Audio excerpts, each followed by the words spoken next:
I'll be sharing with us what I've captioned here, money management skills. This is the part 2 of this series, and the whole essence of this is to help you and I understand that every one of us, as long as you can earn money, you can become wealthy. What you need to do next is what is the understanding required to turn what you have in your hand into something surplus. And that's the skill many people lack. I tell people one of the things that you and I need to have in life is what they call money management skills. Once you have that skill set, you can't, put you in the desert, you'll find a way out. And if you check all through Bible history, I can go all around. God always makes sure that we have something in our hands. No matter how challenged you may say you are as a person, there's something in your hand that can turn your life around. Everybody has something in their hand. If you look at Matthew chapter 25 from verse 15, parable of the talents, very profound Bible story. He talked about how every one of us, he said he give one 5 talents, he give one 2, he give one 1. And then he said, and then the next statement, which is where I'm going today, he said, give them according to their several abilities. According to their several abilities. And that statement, for me, is the game changer. It's what you and I need to recognize that, okay, so I have something in my hand. And that's why I said my opening statement says, if you can earn, then you can be wealthy. The gap between earning and being wealthy is knowledge, is information, is access to applying the truth that you have found. And there are a couple of fundamental truths that I probably have shared with us many times, which I'll just expand on that today. Now, all through Bible history, you remember the story of Elijah and that widow, for example. What did they ask? What do you have in your house? There's something you have in your house. I have, a pot of oil. He said, okay, bring it. So God will always give you something that you can work with, to change your life around. Every one of us, no matter how challenging you may be, particularly in finance, which is a major issue for many people. A lot of people can do so well elsewhere, but when it comes to finance, it's a major challenge. And what is lacking for many people is what I call money management skills. If you remember the story of Gideon as well, when the angel appeared to him and said, hey, go in this, he said, that great man of valor. Said, me great? How? So many of us are great. Yeah. But you don't realize that because you don't value what you have in your hand. There's something unique about you that if you can turn around, can become a superlative success. He said, go in this a might. In this a might means just a might you have. There's something you have that you need for the journey ahead of you. So every one of us, nobody lacks nothing. Everybody has something in their hand. So when it comes to the subject of finance, for example, once you can earn something, particularly, that's why God doesn't just throw money down on people. He blesses the works of our hands. Everybody, and I always tell you on the call, everybody must have something you are doing, for example. And then once we start earning from that, then you can come here on this platform or any other media platform and then talk about what can I do with what I have to multiply it. If you look at the parable of the talent, in Matthew 25, which I want all of us to take our time and go read after this session, you see that when they all came back, what Jesus was, he was the master in that parable, was telling them, look, at least to that one, the real lesson we are learning was from that one, because the one that turned for 5 plus add another 5 to him, we didn't know what to do. The one that got 2 turned to made another 2, we didn't go into details of what happened. But when it comes to that one that buried it, see what they told him. Say, at least you should have put this money in the bank and it yielded interest and I would have gotten more than what I've given you. Now, so it's telling you that you and I need to have money management skills, like investment skill sets. What is exactly about this? How do I have what I have? How can I multiply it? And for everyone, like I always tell people, look, one of the first rules, someone will say, oh, sorry, what I'm earning is it's not enough for me. I said, that's not correct. Now, the rule for surplus in finance, and I want you to write it down wherever you are, is spending less than what you are earning. Someone says, sir, that's hard. I said, why do you mean it's hard? I said, because it's not enough already. I said, maybe you are approaching it differently. Maybe you are living beyond your size.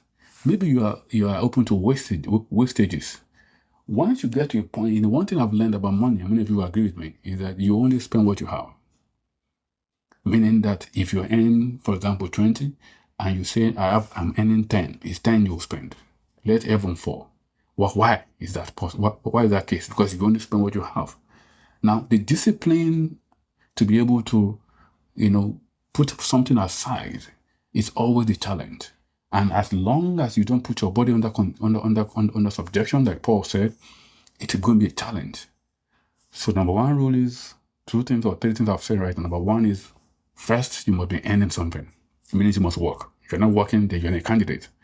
Number 2, if you can earn, then you can multiply. What is lacking is the skill set. Now, let's talk about skill set. Skill set begins with knowing that for you to have surplus, you need to be able to recognize that you must spend less than what you are earning. Whatever that looks like. Once you make up your mind that this is what I want to do, guess what happens? The universe gives way for you. Everything works in your favor to make sure that come rain, come sunshine. And the only way to make that happen is that once you earn, I tell people, you have the rest of our applications this day that can take money away from you before you even spend it. If you're working in a place where they take up taxes, before you even get the money gets to you, they're already taking up the tax. So if you have a system that can actually take money off you before it comes to your bank account, set it up. That is one way of creating. And now, what the savings does is that the savings give you an opportunity to now be able to invest, give you an opportunity to be able to position yourself for what I call wealth transfer. Sometimes the opportunities are coming your way, but because you don't have any savings aside, you can't take advantage of opportunities.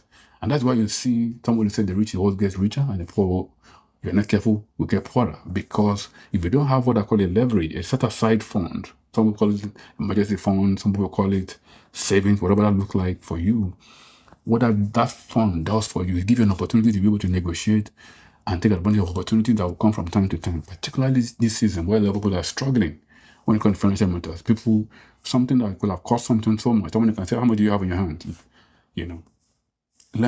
Can you take this? How much do you have there? But if you have nothing, you can take advantage of opportunities. And that's why it's important to, regardless of how much your situation is, recognize that whatever you have to set something aside, however hard that looks like. And how hard it is that you must recognize you only spend what you have. If you don't have the money, you won't spend it. And I'm not even talking about, people that go outside of what they earn today and say they want to even borrow. That's not even the conversation I'm having right here today. That's a different conversation. But the point here today, for the time that I have, is to pause a little bit and reflect on the fact that 1, if you can earn, you can become wealthy. 2, if you only spend what you have, that means you have a system that takes money for your savings outside before it gets into your bank account or to your spendable account, then you go and set it up. That may be the key somebody needs to take away from this session today.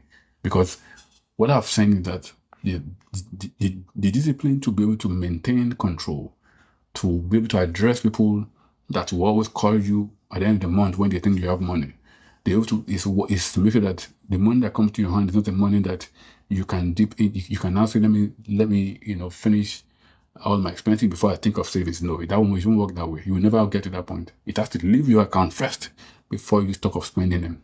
And that's why you have to set up a lot of applications that are out there today that help you do this. Maybe you want to find out one. I don't want to make any recommendation, but there are applications that help you take money from you before it even gets to you, and it's for your favor. And that's what Jesus was saying about, don't you know that you even keep the money aside somewhere so that I can yield something for me, that when I return, I have far more than what I've given to you. And so I leave us with this pattern thought is that if you believe it, it's possible. And belief system is where it all begins from. It is to say, look, I want to start my journey to become wealthy. What does that look like? It begins with first a decision. And secondly, whatever then comes to your hand, you now begin to learn a skill set to make sure that you're applying the truth around what does it take to manage the money from where it is today and growing it into a surplus, all by making sure that I have enough money that I save on a consistent basis, and I make sure that I'm not just keeping the money there. The money is serving as a leverage for me to work for me. And that's where all of us are going, where what we earn is not just, sitting with us, but it's actually also working for us. So the way you are working for you're working at somewhere to earn money, your money is as well working for you. And that's how to build the journey. I'll pause here for today, and I'm trusting that when we meet next, we'll continue from where we are today.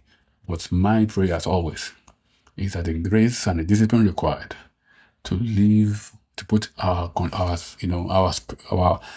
resources and our habits under checks, so that we can, we're not just praying for something, but we're putting ourselves under the required discipline to be able to make sure that we're not only praying for what we are prepared for what exactly we're looking forward to. Discipline required. I pray that the grace land on every one of us today. And very shortly, when we reflect on some of these thoughts in years to come, weeks to come, we'll look back and say, wow, I never knew I could do this. And that will be a testimony. Jesus.